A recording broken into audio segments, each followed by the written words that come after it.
में एसआईआर मामले को लेकर के अब इलेक्शन कमीशन का हलफनामा, सुप्रीम कोर्ट में इलेक्शन कमीशन का हलफनामा आया है। आपको बता दें कि बिना नोटिस नहीं कटेगा नाम, किसी वोटर का नाम नहीं कटेगा, बिना सुनवाई नहीं कटेगा नाम। तो बिहार एसआईआर यानी कि विशेष मतदाता सूची पुनर्निरीक्षण से जुड़े मामले में चुनाव आयोग ने सुप्रीम कोर्ट को यह बताया कि नियमों के तहत उसे ड्राफ्ट मतदाता सूची में शामिल न किए गए व्यक्तियों के अलग सूची प्रकाशित करने की कोई बाध्यता नहीं है। आयोग ने यह भी कहा है कि नियमों में ऐसे व्यक्तियों के नाम शामिल न करने के कारण बताने की भी कोई अनिवार्यता नहीं है। चुनाव आयोग के अनुसार राजनीतिक दल को बूथ स्तर पर उन व्यक्तियों की सूची पहले ही उपलब्ध करा दी गई है जिनके बता दें आपको कि इन्यूमेशन फॉर्म प्राप्त नहीं हुए हैं। बड़ी खबर आपको बता रहे हैं, बिहार में एसआईआर को लेकर के ये मामला है, सुप्रीम कोर्ट में इलेक्शन कमीशन का हलफनामा। और ज्यादा जानकारी के साथ न्यूज 18 संवाददाता शंकर आनंद इस वक्त हमारे साथ फोन लाइन पर जुड़ गए हैं। शंकर, देखिए अब इलेक्शन कमीशन की तरफ से हलफनामा दिया गया है सुप्रीम कोर्ट में, क्या कुछ और जानकारी है? देखिए, सुप्रीम कोर्ट में एसआईआर के मामले पर यानी कि बिहार में विशेष मतदाता सूची पुनरीक्षण के मामले पर पिछली सुनवाई जो हुई थी वो 6 अगस्त को हुई थी।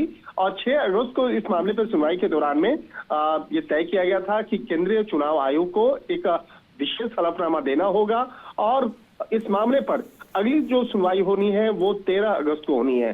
तो 13 अगस्त के पहले ही चुनाव आयोग को एक हलफनामा देने का निर्देश दिया गया था।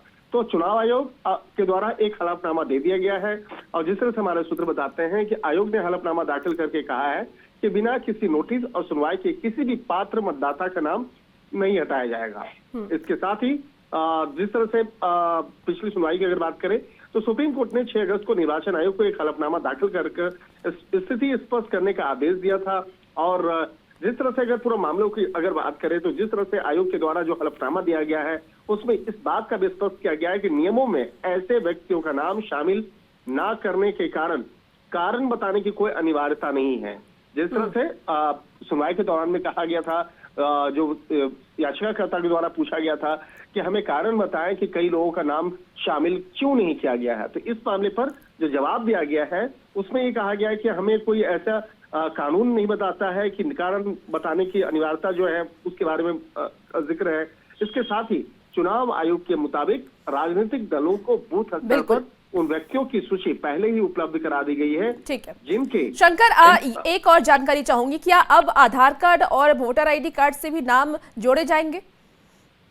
देखिए, उस आधार कार्ड के बारे में तो स्पष्ट कर दिया गया था, कोर्ट पहले ही कह दिया था, इससे 2 सुनवाई पहले ही कह दिया गया था। इन्हें भी शामिल करने की एक प्रोसेस जो है वो कह दिया गया था कि इसे किया जा सकता है। तो यहाँ पे कंपलसरी नहीं था, लेकिन इसके बारे में आधार कार्ड के बारे में कह दिया गया था।